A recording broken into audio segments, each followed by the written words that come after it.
besides kids, do we have any topics that we can use to introduce anything? It's like, well, so I watched Air Force One for the first time ever. what's No. that mean? Haven't you seen Air Force One? No. No. All right. That's next subject. So that's what I'm saying. No. It's We like have nothing. literally- I got it's- nothing. It's Yeah. all kids. It's all kids. I I got was nothing. also like, oh, I have this story from last weekend. Let me talk Yeah. about that. But I'm just not I sure. wonder also what the demographics of our audience is like. It's not going to be that many that have kids, probably. And No, they're going to or- say like, they talk about kids all the time. Just tell me about SaaS. Come on. Oh man, Mikkel and Tony, they sound like those boring people at every party Yeah. that sits in the corner, drinks, nibbles on the beer, Yeah. and talks kids all night long. And looks at photos of their Yeah, kids yeah, on sure, the phone. yeah, exactly. Look. But tell me more about the zebra thing, Mikkel. No. But so you recently met up with a CRO. I met actually- up with the CRO, that's right. Yeah. And really I think what makes this more interesting than just saying, hey, this is a CRO, I met up with a CRO from a bankrupt company. So they went bust. I think they were like at around 2 to 3 million in ARR. So this is kind of a number that is just, I would say, below the threshold of you can twist it and turn it and make it a cash flow positive thing.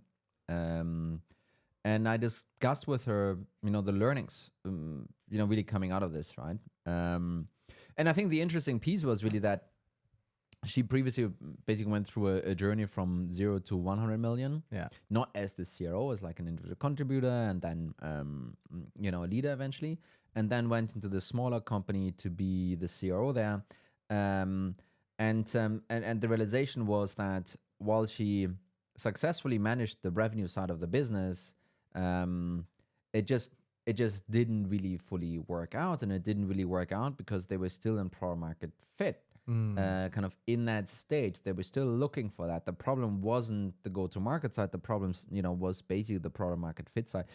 And those were not her words. She kind of didn't say it like that. So this is me deducing it, and hopefully neither from that company is going to be upset about me saying it. But really, what they were struggling was product market fit, and then fixing all the other things on the go-to-market side just didn't work out. And then eventually they couldn't make it happen. Yeah.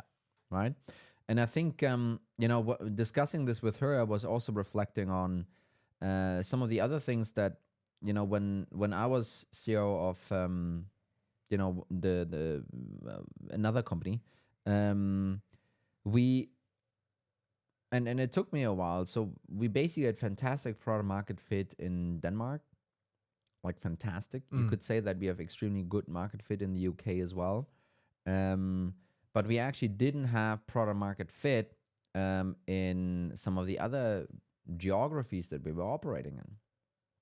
And the thing is, as a CRO, and my perspective is now different because my role is different now. Yeah. But as a CRO, you stare at the numbers and you talk to your sales reps and you talk to your marketing team, and everyone is doing the right fucking thing. Yeah, Everything is going in the right direction. Kind of everyone is doing the right things. But growth just isn't happening. Yeah.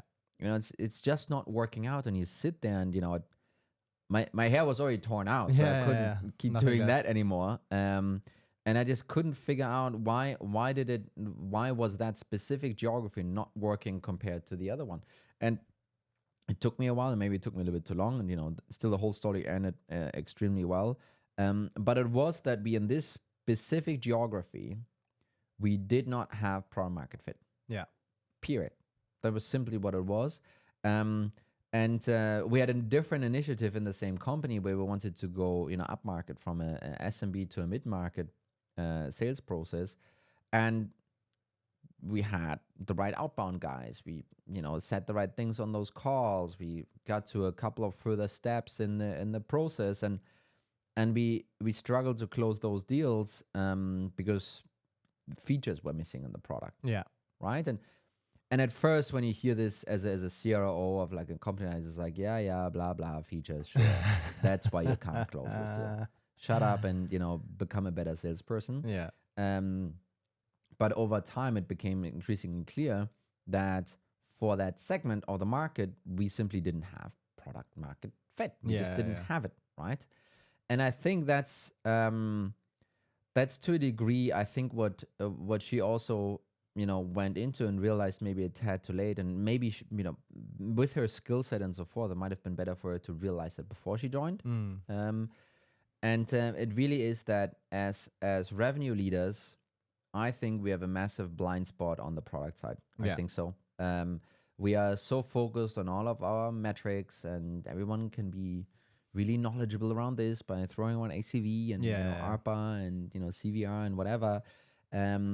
But at the end of the day, we kind of take whatever we're selling for granted to be sellable within a certain frame or region or segment or something like that, right? And I used to joke. I was like, I don't care what I'm selling. It could be pens or paper clips. I don't give a shit. Just whatever. Give me a product. I'll go sell it. And I think that is an extremely junior and poor way of looking at the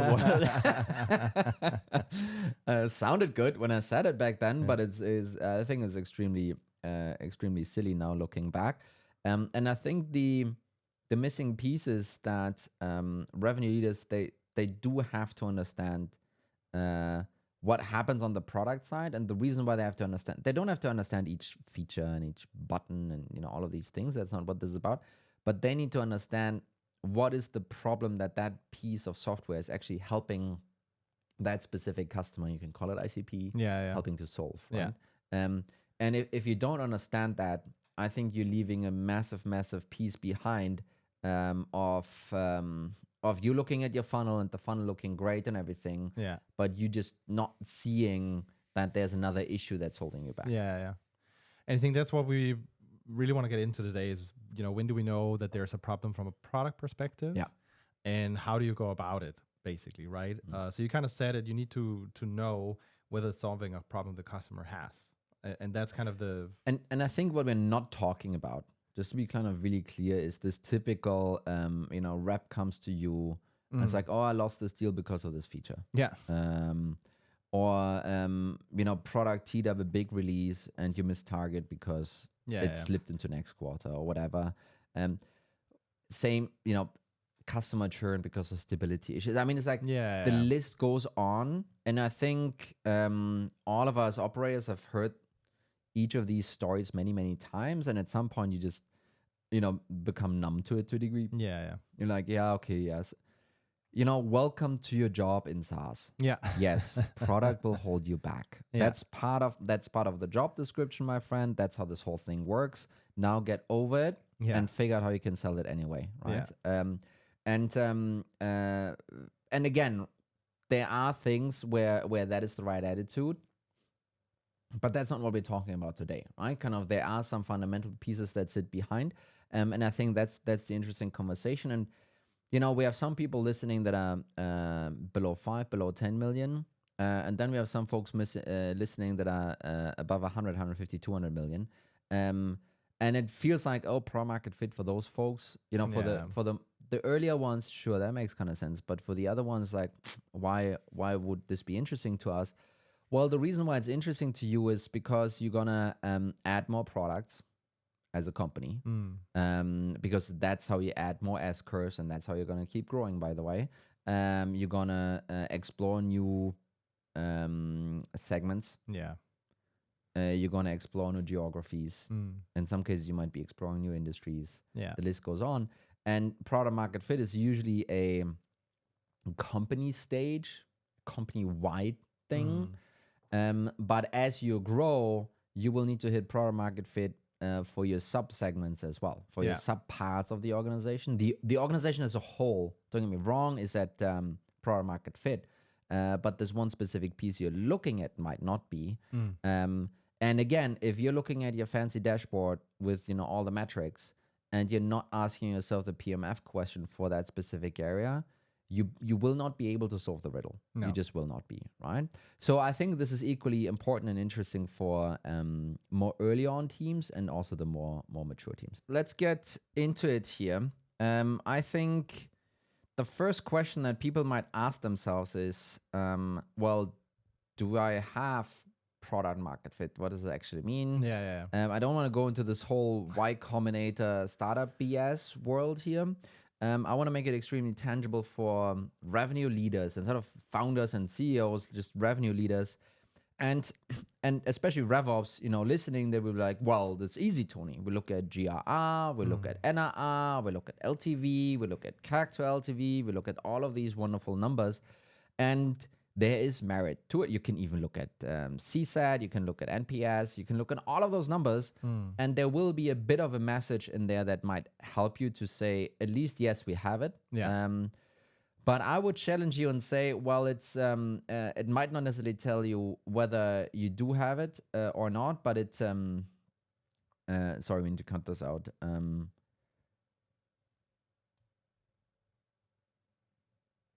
So I would challenge you because to a degree, I would challenge you because to a degree, I think all of those numbers combined, they might help you to figure out if you have it, but they don't actually help you with the opposite. To a degree, right? Kind of if you have, bad GRR, why is that? There can be many, many things impacting that. Your CAC to LTV, maybe it's bad because your CAC is bad, right? Could also be that, sure, some of these issues are sitting also on the new business side that are basically filtering through, making this more expensive and so forth. But ultimately, I think what really helps here, and you as a RevOps, you as a VP of sales, you as a CRO, you can do that. Talk to people, talk to those customers. And you have been probably part of selling it.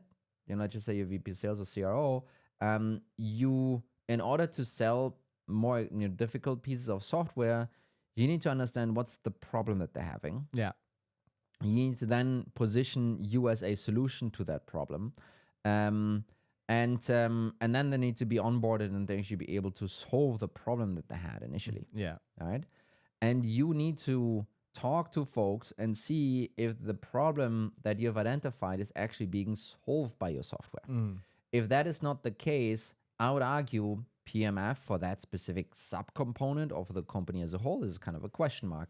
Sure, it will also come out in your GR and LTV and NPS and all of those 3-letter acronyms here.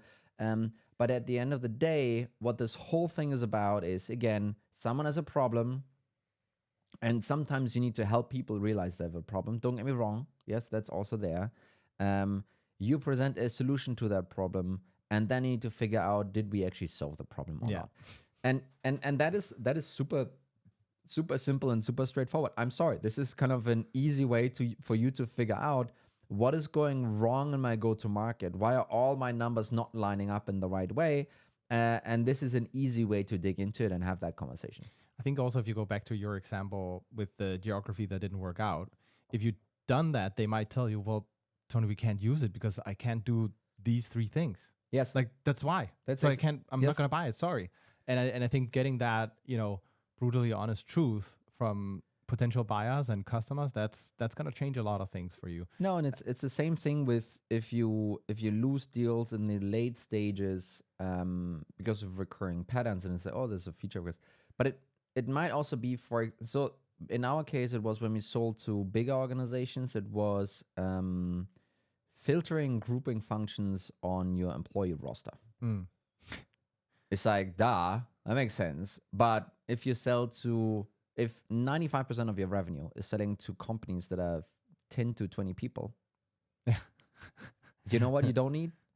Filtering in groups. You just don't, right? But if the company is selling to suddenly as 1,000 people, you need that. Right? And those things wouldn't be caught sometimes in the, you couldn't, in our case, you couldn't calculate the tax thing here because someone was on the break, and that's a capability. This is just a silly piece that's just missing, right? And then for the German market, there might have been 1,000 others, some integration missing, or something. Basically, where you end up, and this happens a lot with software, not with ours, but happens a lot with software where problems either there or latent and needs to be kind of built out. You position your product as the solution to that problem. And then 3, you make their problem worse. You're not actually solving it, you're making it worse. That happens a lot. And you know what these people will do? They will churn, or they will not buy to begin with, or they will opt out after the, trial period, or whatever it will be. Those will basically be things where it's like, hey, the meeting was, I clicked on the ad because I love the ad.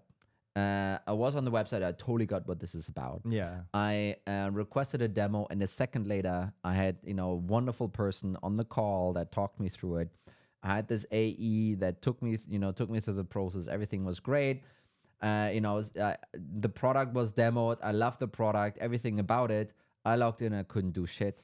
That will still that will basically kind of remove everything, all the wonderful stuff that they've done until that point. Yeah. Actually, and it made me think of something. When you have those conversations, often what happens is you get a perspective you didn't have, and that generates ideas, right? So it might fundamentally change something, but I think when you go and then make the plans, you as a commercial leader or revenue leader, wherever you are actually in a unique position to help then make the case for what should we do. You need to figure out whether are we going to build for expansion, or are we going to build for that new market, or for, even if you want to go up market, right? Then you're going to need SOC 2, a ton of things on compliance, and I think that's where doing the business case becomes actually key.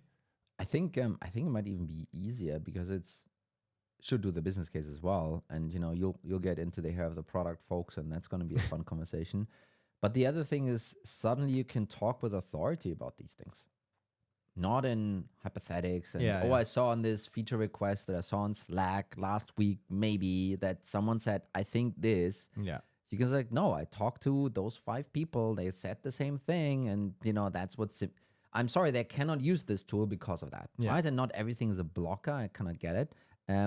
And again, all of those numbers will show up in your GR and churn and so forth, but it's not going to help you actually, right? Kind of really talking to them, getting that information, potentially even going so far as going to solution proposal mode, which is where all the product folks will slap your wrist and say, no, you can't do this. Yeah. We're the solution guys. Yeah. I think that's kind of where I think this is extremely helpful. Moving on to, number 2, which is really about, you need to understand that your ability to sell is, in a macro environment, limited by your product. That needs to be an understanding that lives with you. And that can be that there is no product and you have nothing to sell, or the product doesn't work and you have nothing to sell, or that pockets of the product work for pockets of your audience, but not for the rest, right? Yeah. You need to understand that in many organizations, you will be product limited or restricted by product. And you need to understand where those boundaries are, where you're good, where you're not good, and then focus on the areas where you're potentially good, and then you need to hope that you are able to attract and acquire lots of potential buyers for that specific area. And again, in our case, it was like, maybe we shouldn't focus on Germany. Maybe we should. In our case, also was like, well, we can't focus on Denmark anymore. We have already 50% or something on the market. That doesn't make sense. So there was just a piece here where we needed to become extremely smart around what can we do with the limited resources in order to still sell. And the thing is, once you start thinking about it like this, it feels a bit counterintuitive because you have a solution and you're kind of looking for a problem. Yeah. It's usually the wrong way to go about it, but in this case, you have a product that's a solution, and then you need to figure out, okay, where are people sitting that have that problem? Yeah. And you might need to go from where you have been today and extremely successful to somewhere else. And then it's really about, one stone and multiple birds at the same time that you can hit. It's like, we make this one tweak, and maybe that one tweak helps us on 5 different markets or on 5 different segments or whatever it might be, right? You need to understand that the product is going to be limiting for you. If you push through, you will have bad metrics in your new biz funnel and in your customer funnel as well.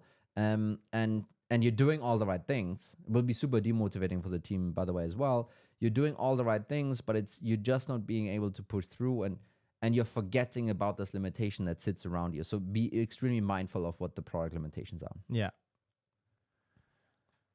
Okay. So limitations. There's then also the I guess the opposite.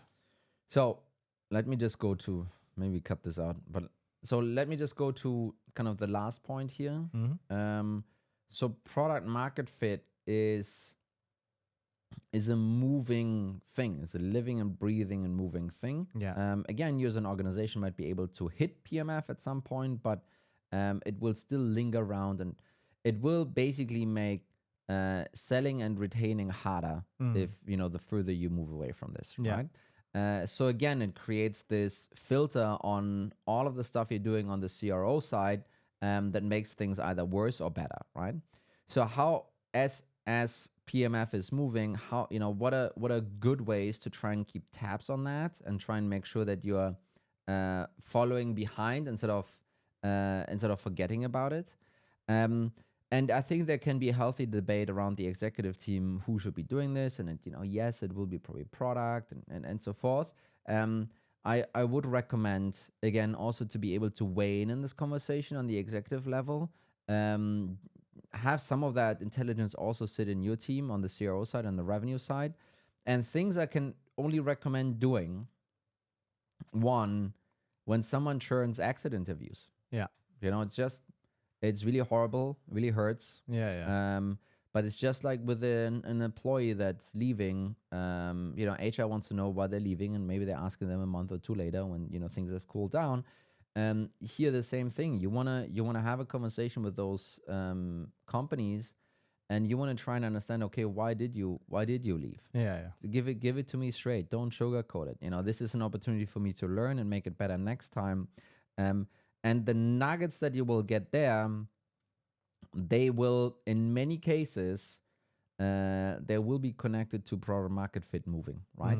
And it's a big question now, and you need to figure out where you fall on this side. But is the market fit moving away, or have you started acquiring a different audience? Yeah, right. That will be a thing that will be haunting you to the end of your days.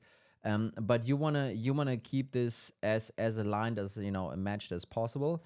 And one way to keep tabs on this is to do exit interviews with in some cases you won't be able to do it with all, but some of the churned logos that you have. Yeah. And then equally so, and maybe I should have said it this in the other order around, but do closed won interviews as well. So you just signed a new deal, great. Have someone that's not the sales rep,